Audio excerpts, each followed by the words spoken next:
Hello अभी welcome to expert classes by Piyush Rai. मैं सरदार अहमद जो आपको पिछले वीडियो में बायोलॉजिकल क्लासिफिकेशन के बारे में हाफ पार्ट पढ़ा दिया था। आज हम बेसिकली जो आगे इसके बारे में पढ़ेंगे, थोड़ा सा हम बैक्टीरिया के बारे में रिवाइज करा देते हैं। बात करेंगे, हमने बैक्टीरिया के बारे में पढ़ा था और आपको पता होने लगे बैक्टीरिया क्या होता है, माइक्रो ऑर्गेनिज्म होते हैं। ऐसे जीव those organism we can not see in naked eye, ऐसे जीव जिसको हम अपने नजर आंखों से न देख सकते हैं माइक्रो ऑर्गेनिज्म कहते हैं। और ये जो मोस्टली होते हैं वो पैथोजेनिक होते हैं, जहरीले होते हैं, कहीं ना कहीं हमें डिजीज कॉज करते हैं। इसमें हमने जिक्र किया था आर्की बैक्टीरिया और यू बैक्टीरिया के बारे में। आर्की बैक्टीरिया ऐसे बैक्टीरिया ट्रू बैक्टीरिया नहीं होते हैं। यू मतलब होता है ट्रू बैक्टीरिया, मतलब बैक्टीरिया यानी ऐसा बैक्टीरिया जो ट्रूली रूप से हम यू बैक्टीरिया कहते हैं। यहाँ से हम देखेंगे आप फिलामेंटस ब्लू ग्रीन नॉस्टॉक के बारे में, इसमें दिया हुआ है हेटेरोसिस।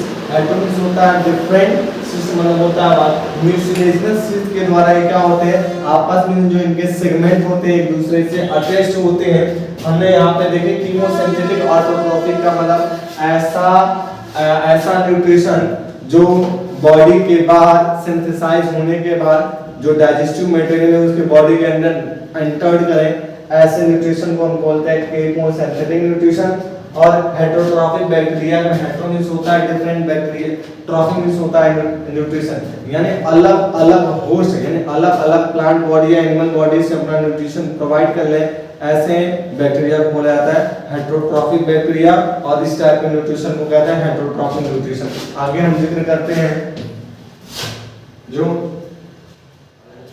ऊपर इधर हम बात करेंगे कि माइकोप्लाज्मा के बारे में। आपको ये पता होगा क्लास 9 में आप लोगों ने पढ़ रखा होगा प्रीवियस क्लासेस में, जो इस माइकोप्लाज्मा होता है ये वर्ल्ड की सबसे छोटी कोशिका होती है माइकोप्लाज्मा, जिसको प्लेउरोनिमोनिया लाइक ऑर्गेनिज्म भी कहते हैं।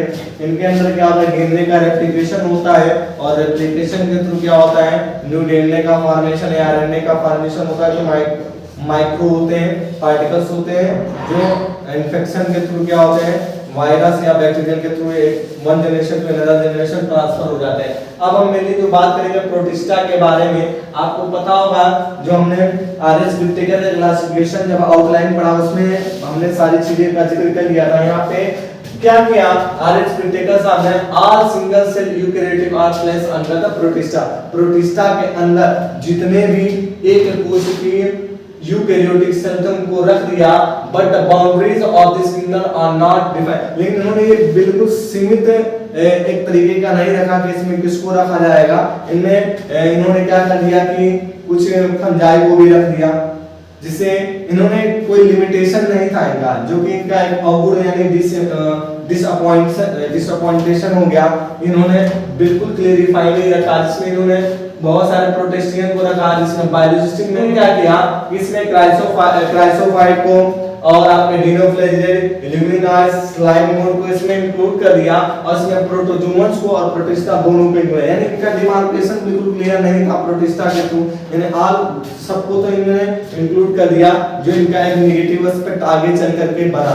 प्रोटिस्टा यानी आपको प्रोटोजोआ प्रोटोमिक्स होते हैं, प्रिमिटिव जो आन बराबर होते हैं एनिमल, यानी ऐसे एनिमल जिसके अंदर वेल डेवलप्ड न्यूक्लियस नहीं पाएगा उसको इन्होंने क्या कर दिया, आपके प्रोटोजोआ में रख दिया। इसमें इन्होंने क्राइसोफाइट में इन्होंने फर्दर क्लासेस बना दिए। क्राइसोफाइट में इन्होंने क्या कर दिया कि जो गोल्डन एल्गी थे उनको इसमें रख दिया गया, जो कि मेनली आपको जो मैराइन वाटर में पाए जाते हैं, जिनको आप गोल्डन को डेस्मिड भी कहा जाता है। और ये क्या होते हैं, फ्रेश वाटर में भी पाए जा सकते हैं और आपके मैराइन वाटर में भी पाए जा सकते हैं। और ये जो दिखते हैं माइक्रोस्कोपिक इन नेचर, यानी छोटे तरीके के दिखाई देते हैं। आगे हम बात करेंगे अगले क्लास के बारे में। क्राइसोफाइट्स के बाद इन्होंने क्या किया कि दूसरा दिया डिनोफ्लैजिलेट। डिनोफ्लैजिलेट में इन्होंने मोस्टली जो फोटोसिंथेटिक वाले जो येलो कलर ग्रीन कलर के जो एल्गी दिखाई दिए उनको इसमें इंक्लूड कर दिया। उन्होंने क्या किया, मैराइन और फोटोसिंथेटिक एनिमल्स एल्गी को रखा, जो कि नॉर्मली पीले, हरे और ब्राउन कलर के थे। और इनके जो मेन पिगमेंट था वो आपका जो सेलुलोसिक था और इसके अंदर प्लेट पाई गई। फ्लैजेलेट मतलब एक दूसरे के ऊपर लेयर की तरह पाए गए और इनके पास क्या थे, टू इक्वल फ्लैजेला। फ्लैजेला किसे कहते हैं, फ्लैजेला जो होता है लोकोमोटरी ऑर्गन होता है एल्गी का। शैवालों का ये क्या करता है, जैसे हमारे पास हाथ पांव होते हैं हम चलते हैं, उसी तरह शैवाल क्या करते हैं, वाटर के करंट को फ्लो बनाए रखने का काम करते हैं। इन्होंने क्या कर दिया, तीनों फ्लैजेलेट को भी रखा गया और ये आपने दिया हुआ गॉनियन एलेक्स ये क्या करता है, जो वाटर की जो लेयर होती है उसको ये कवर कर लेता है, जिससे उसके अंदर जो एनिमल्स और प्लांट रहते हैं जिनके अंदर क्या होता है ऑक्सीजन या सनलाइट नहीं पहुंच जाती है, एटलीस्ट उनकी डेथ हो जाती है। और हम आगे इसमें जो आपको जब ये सारे लोग मर जाते हैं उनके अंदर जब रेप्लिकेशन होता है तो वो लाल लाल टाइप का रेड रेड कलर का जंग टाइप का दिखना शुरू हो जाता है। आगे हम बात करेंगे यूलिनॉइड्स की। यूलिना के बारे में आप लोगों ने पढ़ रखा होगा और ये मोस्ट कंपटीशन के एग्जाम से मोस्ट कॉम्पिटिटिव एग्जाम में ये पूछा जाता है, which animals represent the dual mode of nutrition. तो आप याद कर सकते हैं यूलिना, क्यों, क्योंकि दिन में क्या करता है ये फोटोसिंथेसिस कर लेता है, लेकिन रात के समय क्या करता है माइक्रो ऑर्गेनिज्म को मार करके खा जाता है। और यहाँ पे आप देख सकते हैं कि इनके बारे में जो पिगमेंट जो होता है वो ग्रीन कलर का होता है क्योंकि इनके अंदर क्लोरोफिल पाया जाता है। और आप देख सकते हैं इनका डायग्राम भी, इसमें सिंगल टाइप का फ्लैजेलम टाइप का स्ट्रक्चर पाया गया और उसके अंदर क्लोरोप्लास्ट पाया गया है। आगे हम बात करेंगे स्लाइम मोड के बारे में। स्लाइम मोड ऐसे होते हैं जो सेप्रोफाइट प्रोटिस्ट होते हैं। सेप्रोफाइट मींस होता है मृतोपजीवी, ऐसे एनिमल जो सड़े गले या मृत जीवों से अपना भोजन प्राप्त करते हैं, ऐसे एनिमल ऐसे स्पीशीज को स्लाइम मोड ऐसे स्पीशीज है जैसे कि मान लो जो डेड ऑर्गेनिक मैटर या डेड प्लांट्स या डेड एनिमल की बॉडी से अपना न्यूट्रिशन प्रोवाइड करते हैं, ऐसे स्पीशीज को सेप्रोफिटिक स्पीशीज कहा जाता है। और आगे हम बात करेंगे मेनली प्रोटोजोन के बारे में। प्रोटोजोन में दिया गया हेटेरोट्रॉप्स एंड वो क्या करता है, हेटेरोट्रॉप्स एंड मोनली क्या होता है, हेटेरोट्रॉप यानी अपना जो न्यूट्रिशन होता है वो अलग अलग होस्ट सेल से। प्रोटोजोन के बारे में आपको पता हुआ ये दो टर्म से मिलकर के बना। प्रोटोमीन्स होता है प्रिमिटिव, प्रिमिटिव मींस होता है अनडेवलप्ड, जैसे इंग्लिश का अविकसित। जो अन बराबर होता है एनिमल्स, एनिमल्स का मतलब कहने वाला इनके अंदर जो न्यूक्लियस होगा वो वेल डेवलप नहीं होगा, यानी सम अमाउंट ऑफ साइटोप्लाज्म पाया जाएगा डीएनए या आरएनए की फॉर्म में। सिंगल में पाया जाएगा तो डीएनए या तो आरएनए पाया जाएगा, वो इंटेंगल उलझा हुआ रहेगा। तो ऐसे एनिमल को मेनली कहा जाता है प्रोटोजोन्स कहा जाता है। प्रोटोजोन्स में आज जो प्रोटोजोन्स होते हैं ज्यादातर वो क्या होता है हेटेरोट्रॉफिक होते हैं। हेटेरो मींस होता है डिफरेंट, ट्रॉपिक बराबर होता है न्यूट्रिशन, यानी ऐसे एनिमल या ऐसी स्पीशीज जो अपना भोजन अलग अलग होस्ट सेल से प्राप्त कर ले, इस टाइप के न्यूट्रिशन को हेटेरोट्रॉफिक न्यूट्रिशन कहा जाता है। और ऐसे एनिमल को हेटेरोट्रॉफिक स्पीशीज या हेटेरोट्रॉफिक एनिमल कहा जाता है। आगे हम बात करेंगे, इसको फर्दर 4 भागों में बांट दिया गया और बांटने के बाद जो पहला जो आपका आते हैं इसके बारे में हम बात करते हैं। थोड़ा अमीबा के बारे में जिक्र कर लेते हैं। अमीबा क्या होता है, अमीबा के बारे में आप लोगों ने पढ़ा होगा कि वो यूनिसेलुलर होता है और उसकी जो बॉडी होती है सिंगल सेल होने के बावजूद भी क्या करती है होलोजोइक न्यूट्रिशन प्राप्त करता है, जैसे कि ह्यूमन बीइंग में होता है कि सिंगल मल्टीसेलुलर होने के बावजूद ह्यूमन में होलोजोइक पाया जाता है, उसके अंदर सिंगल सेल होने के बावजूद भी उसके अंदर होलोजोइक, यानी कहने का मतलब एक कोशिकी होते हुए भी बहुकोशिकी का कैरेक्टर शो करता है। इसका मतलब उसके अंदर डाइजेशन, इंजेक्शन, एब्जॉर्प्शन और एसिमिलेशन सारा पाया जाता है, जो कि मोस्ट कॉम्पिटिटिव एग्जाम में पूछा जाता है which animal show the holozoic nutrition. अगर ऑप्शन में अमीबा है तो आप टिक लगा सकते हैं।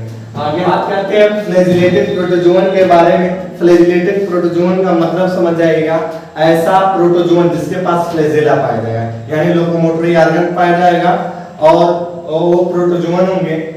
बात जो इस एनसीईआरटी में दिया हुआ है आपके ट्रिपैनोसोमा कुजाई, जिसके द्वारा स्लीपिंग सिकनेस डिजीज होता है। पहले मतलब समझ जाइएगा स्लीपिंग सिकनेस का मतलब क्या होता है। बहुत बच्चों में वो लोगों में कंफ्यूजन होता है कि स्लीपिंग सिकनेस का मतलब बहुत ज्यादा नींद आएगा, ऐसा कुछ नहीं होता है। नींद तो आता है जितना उस पहले आता था, बस ये इसमें दिक्कत होती है कि इम्प्रॉपर मैनर में आता है। इसमें क्या होता है जो पेशेंट को स्लीपिंग सिकनेस डिजीज हो जाती है वो कुछ घंटे तक सोता है, फिर उसके बाद बॉडी में पेन होता है, उठता है, घबराता है, फिर सोता है। सोता उतना ही है लेकिन इम्प्रॉपर मैनर में होता है। ये बिल्कुल इसका मतलब ये नहीं कि उसे ज्यादा नींद आएगी, सिकनेस का मतलब ये कंफर्म रखिएगा आप। आगे हम बात करेंगे ये जो मेनली डिजीज पाई गई थी अफ्रीका में पाई गई थी। और आगे इसके बाद हम बात करेंगे सिलिएटेड प्रोटोजोन के बारे में। ये मिली जो होते हैं वो एक्वेटिक होते हैं, जल में पाए जाते हैं, और ये जो क्या होते हैं, इनके अंदर बहुत सारे सीलिया पाए, पूरी बॉडी जो है सिलिएटेड होती है, जैसे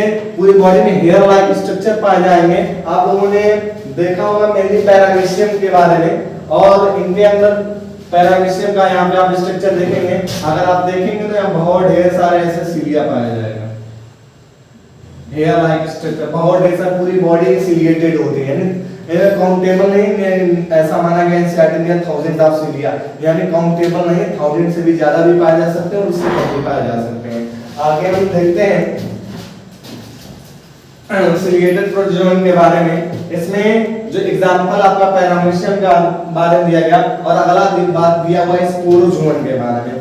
स्पोरोजोन के बारे में समझने से पहले आप लोगों ने अगर 12th क्लास में, 11th क्लास में या पिछले हाई स्कूल में ही पढ़ा रहा होगा, आप लोगों ने टोटिपोटेंट सेल के बारे में। टोटिपोटेंट सेल क्या होता है इसके बारे में थोड़ा समझ रहे हैं। तो पहले हम आपको बताते हैं टोटिपोटेंट के बारे में, तो ये आगे आपको ज्यादा बेहतर समझ में आएगा। पहले आप समझिए टोटिपोटेंट सेल क्या होते हैं। टोटिपोटेंट सेल ऐसे सेल होते हैं जिसकी प्रत्येक सेल के अंदर ये क्षमता होती है नया इंडिविजुअल ऑर्गेनिज्म बनाने का।